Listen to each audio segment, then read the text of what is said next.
సహస్ర హత్య కేసులో సంచలన విషయాలు వెలుగులోకి వస్తున్నాయి. చోరీకి 2 రోజుల ముందే ప్లాన్ వేసుకున్నాడు బాలుడు. ఏప్రిల్లో సహస్ర బర్త్డే సందర్భంగా సహస్రకు కేక్ కూడా తినిపించాడు. ఈ సందర్భంగా అప్పటి నుంచి బాలుడి కదలికల మీద కొన్ని అనుమానాలు వ్యక్తమవుతున్నట్లుగా తెలుస్తోంది.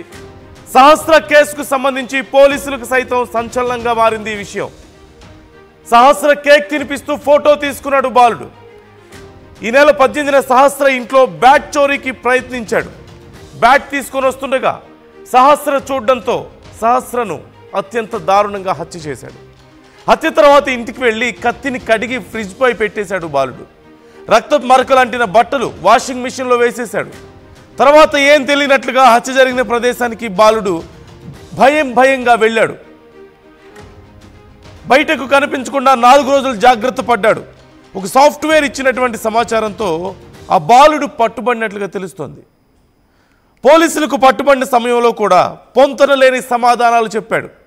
ఆ తర్వాత చివరికి తానే సహస్రను చంపేసినట్లుగా అంగీకరించాడు బాలుడు. జువైనల్ హోమ్కు బాలుడిని తరలించారు. ఇవాళ సహస్ర కేసులో సీన్ రీకన్స్ట్రక్షన్ చేయనున్నారు పోలీసులు. మధ్యాహ్నం బాలానగర్ డీసీపీ ప్రెస్ మీట్లో పూర్తి వివరాలను వెల్లడించబోతున్నారు. సహస్ర హత్య కేసు వివరాలు డీసీపీ వెల్లడించబోతున్న నేపథ్యంలో, మరోవైపు సీన్ రీకన్స్ట్రక్షన్ చేయబోతున్న నేపథ్యంలో ఇప్పుడు ఈ కేసుకు సంబంధించి అందరూ చాలా ఆసక్తిగా ఎదురు చూస్తున్నారు. ఎలా చేయగలిగాడు ఒక 15 ఏళ్ల బాలుడు, ఒక 10వ తరగతి చదువుతున్న బాలుడు, ఒక 10 ఏళ్ల పాపను 20 సార్లు దారుణంగా కత్తితో పొడిచేంత పరిస్థితి అక్కడ ఏం క్రియేట్ అయింది? అసలు అలాంటి ఒక సందర్భం ఎందుకు వచ్చింది అనే ప్రశ్న ఖచ్చితంగా ఇక్కడ ఉత్పన్నమవుతుంది. బాలుడికి సంబంధించి సైతం చాలా విషయాలు బయటకు వస్తున్నాయి. ఆ బాలుడు స్కూల్కి వెళ్ళడానికి పెద్దగా ఇష్టపడేవాడు కాదని, ఎప్పుడు క్రికెట్ ఆడుకుంటూ వెబ్ సిరీస్లు సినిమాలు చూసుకుంటూ, ముఖ్యంగా క్రైమ్ వెబ్ సిరీస్లు సినిమాలు చూసుకుంటూ ఉండేవాడని ఆ చుట్టుపక్కల ఉన్నవాళ్ళు, ఆ బాలుడు గురించి తెలిసిన వాళ్ళు చెప్తున్నారు. అయితే క్రికెట్ ఆడడానికి బాగా ఇష్టపడేటువంటి ఆ బాలుడికి సహస్ర బ్రదర్ రెగ్యులర్గా క్రికెట్ పార్ట్నర్గా ఉండేవాడు. వాళ్ళంతా కలిసి క్రికెట్ ఆడుతుండేవాళ్ళు. అయితే సహస్ర బ్రదర్ దగ్గర ఉన్నటువంటి బ్యాట్ అతనికి బాగా నచ్చిందట, క్రికెట్ బ్యాట్. ఆ బ్యాట్ను కొనుక్కునే అవకాశం లేదు. అందుకని ఆ బ్యాట్ను ఎలాగైనా సరే దొంగతనం చేయాలని డిసైడ్ అయ్యాడు. ఈ నేపథ్యంలోనే ఎలా దొంగతనం చేయాలనే దగ్గర నుంచి ఎలా తప్పించుకోవాలి, ఇలా అన్ని అంశాలకు సంబంధించి తను ఇంటర్నెట్లో సెర్చ్ చేసి ఒక పేపర్ మీద కూడా రాసుకున్నాడు.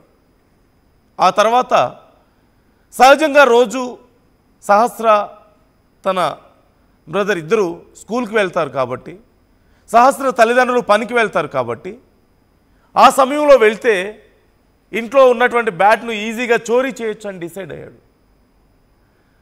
తనతో పాటు ఒక కత్తిని కూడా తీసుకువెళ్ళాడు.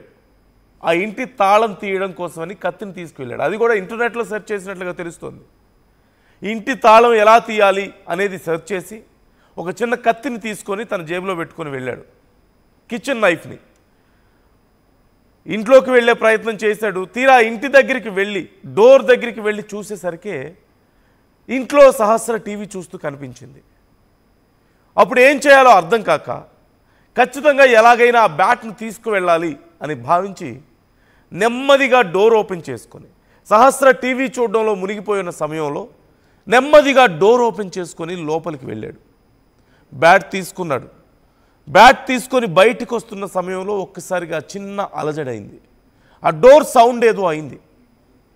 అంతే, ఒక్కసారిగా సహస్ర వచ్చి ఆ బాలుని పట్టుకొని, ఎవరు నువ్వు, అసలు ఎందుకు వచ్చావు ఇక్కడికి అని అతన్ని అడిగి ప్రశ్నించి, నీ మీద కంప్లైంట్ చేస్తానని చెప్పి కోప్పడ్డంతో ఆ క్షణంలో ఏం చేయాలో తెలియక, తాను చేసిన దొంగతనం బయటపడుతుందన్న భయంతో, అందరి ముందు తను ఒక దొంగగా నిలబడాల్సి వస్తుందన్నటువంటి భయంతో, ఆ పాప తనని చూసిందన్న కోపంతో తనతో తెచ్చుకున్నటువంటి ఆ కిచెన్ నైఫ్తో ఆ పాపని అత్యంత దారుణంగా, ఆ కోపంలో, ఆ భయంలో చాలా దారుణంగా ఆ పాపని హత్య చేయడం మనం విన్నాం. ముందుగా ఆ పాపను నెట్టేసి ఆ పాప మీద కూర్చొని గొంతు నులిమి ఆ పాపను చంపే ప్రయత్నం చేశాడు. ఆ తర్వాత తన జేబులో ఉన్నటువంటి కత్తిని తీసుకొని పాపని అనేక సార్లు విచక్షణారహితంగా కత్తితో పొడిచి అక్కడి నుంచి బయటకు వస్తే ఎక్కడ తాను దొరికిపోతానో అని ఎలా అయితే వచ్చేటప్పుడు పక్క బిల్డింగ్ మీద నుంచి ఆ ఇంటి బాల్కనీ మీదకి దూకి వెళ్ళాడు. అలాగే మళ్ళీ వెళ్ళాడు, ఇంటికి వెళ్ళాడు, కత్తిని నీట్గా వాటర్తో వాష్ చేశాడు, ఫ్రిడ్జ్ మీద పెట్టేశాడు. తాను వేసుకున్నటువంటి బట్టల మీద మరకలు, రక్తం మరకలు ఉన్నాయేమో అని చూసుకొని ఆ బట్టల్ని వాషింగ్ మిషన్లో వేసేశాడు. ఇక నాకేం సంబంధం లేదన్నట్లు అలా కూర్చున్నాడు భయపడుతూనే. తల్లిదండ్రులు సైతం ఆ బాలుల్లో పెద్దగా డిఫరెన్స్ని ముందు గమనించలేకపోయారు. ఏదో కొంచెం తేడాగా ఉన్నప్పటికీ కూడా ఇంత భారీ కారణం, ఇంత భయంకరమైనటువంటి కారణం ఉంటుందని గమనించలేకపోయారు. అయితే ఎక్కడో ఆ బాలుడి కదలికల్ని అక్కడ ఉన్నటువంటి ఒక సాఫ్ట్వేర్ గమనించాడు. ఏదో ఒక చిన్న కొద్దిపాటి తేడా కనిపించింది, కానీ ఏదోలే అని చెప్పి వదిలేశాడు. ఎప్పుడైతే సహస్ర ఇలా ఇంత దారుణంగా హత్యకు గురైందని తెలిసిందో, ఎప్పుడైతే పోలీసులు విచారించడం మొదలుపెట్టాడో అప్పుడు ఆ సాఫ్ట్వేర్కి ఆ డాట్స్ కనెక్ట్ అయ్యాయి. ఆ రోజు చోటు చేసుకున్నటువంటి పరిణామాలు, అనుమానంగా ఆ బాలుడు కనిపించడం, కొంత కంగారులో కనిపించడం, సందర్భోచితంగా లేకపోవడం, ఆ బాలుడి కదలికలు, ఇవన్నీ ఒక సాఫ్ట్వేర్ ఉద్యోగికి కొంచెం తేడాగా కనిపించి పోలీసులు ప్రశ్నించినప్పుడు ఆ బాలుడి గురించి కొన్ని వివరాలు చెప్పాడు. ఇలా జరిగిందని. అయితే ఇక్కడ ఒక్క విషయాన్ని మనం గమనించవచ్చు. ఒక 15 ఏళ్ల బాలుడు ఎలా దొంగతనం చేయాలో ఇంటర్నెట్లో చూసి నేర్చుకొని చేసిన దొంగతనాన్ని ఆ సమయంలో అడ్డొస్తే ఒక 10 ఏళ్ల బాలికను అత్యంత క్రూరంగా హత్య చేస్తే, ఒక 15 ఏళ్ల బాలుడు చేసినటువంటి పనిని పోలీసులు ఛేదించడానికి 4 రోజులు పైగా పట్టింది. 4 రోజులకు పైగా ఫోరెన్సిక్ డిపార్ట్మెంట్, పోలీసులు, ఎవరికి ఏమీ అర్థం కాలేదు. ఎవరు చేశారు, ఎందుకు చేశారో ఏమీ అర్థం కాలేదు. సీసీటీవీ ఫుటేజ్ను పరిశీలించారు, చుట్టుపక్కల ఎవరెవరు ఉన్నారనేది గమనిస్తున్నారు. అంతే తప్ప ఒక బాలుడు ఇలాంటి దారుణానికి ఒడిగడతాడని చెప్పేసి ఎవరైనా అసలు ఊహించగలుగుతారా? ఊహకు అందేటువంటి పరిణామమేనా ఇది?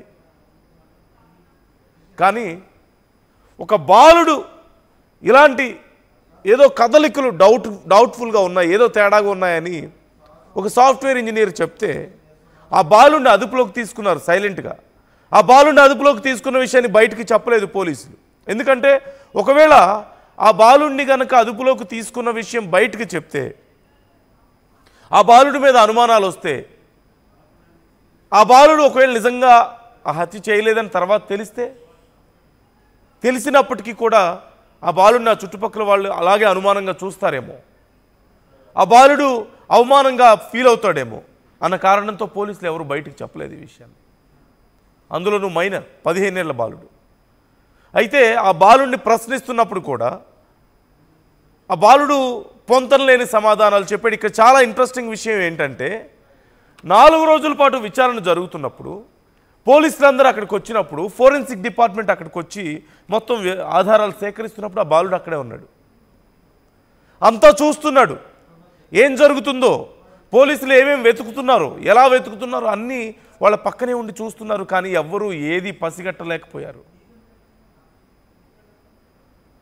అయితే ఆ బాలుడిని విచారించిన సమయంలో కూడా ఎవరికి ఏం అర్థం కాలేదు. ఆ బాలుడు పొంతన లేని సమాధానాలు చెప్పారు. కానీ ఎక్కడో పోలీసులకి కొన్ని అనుమానాలు వస్తున్నాయి, కొన్ని డౌట్స్ వస్తున్నాయి. అప్పుడు ఆ బాలుడి ఇంటికి వెళ్ళి సెర్చ్ చేయడం మొదలుపెట్టారు. తల్లిదండ్రులు సైతం ఆందోళన వ్యక్తం చేస్తారు. మా ఇంటికి ఎందుకు వస్తున్నారు, ఎందుకు మా అబ్బాయిని అసలు అరెస్ట్ చేశారు, మా అబ్బాయిని ఎందుకు ప్రశ్నిస్తున్నారు, మా ఇంటికి వచ్చి వెతకాల్సినంత అవసరం మీకేమొచ్చింది అంటూ వాళ్ళు ప్రశ్నించారు. వాళ్ళు ఒక రకంగా భయపడ్డారు. ఊహించి ఉండకపో ఉండొచ్చు, కానీ భయం అయితే ఉంటుంది కదా. తమ ఇంటికి వచ్చి పోలీసులు వెతుకుతున్నారు, తమ బాబుని తీసుకువెళ్ళిపోయారు, ప్రశ్నిస్తున్నారు, అనుమానంతో చూస్తున్నారంటే ఖచ్చితంగా భయం ఉంటుంది.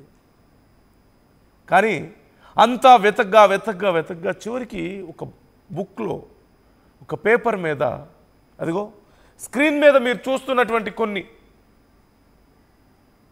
కొన్ని వివరాలు అక్కడ క్లియర్గా కనిపిస్తున్నాయి. అంటే ఎలా దొంగతనం చేయాలి, ఎలా లోపలికి వెళ్ళాలి, ఎలా ఓపెన్ చేయాలి, ఒక మిషన్ తయారు చేసుకున్నాడు. మిషన్ ఇంపాసిబుల్ ఆ స్థాయిలో ఒక పెద్ద పక్క ప్లాన్ రెడీ చేసుకున్నాడు. రెడీ చేసుకొని ఎగ్జాక్ట్గా దానికి తగ్గట్లుగా లోపలికి వెళ్ళే ప్రయత్నం చేశాడు. చూస్తున్నాం, ఇంటికి వెళ్ళాలి, తర్వాత డోర్ ఓపెన్ చేయాలి, ఆ తర్వాత మనం చూస్తున్నాం వరుసగా లోపలికి వెళ్ళాలి, అక్కడ ఆ తాళాన్ని ఓపెన్ చేయాలి,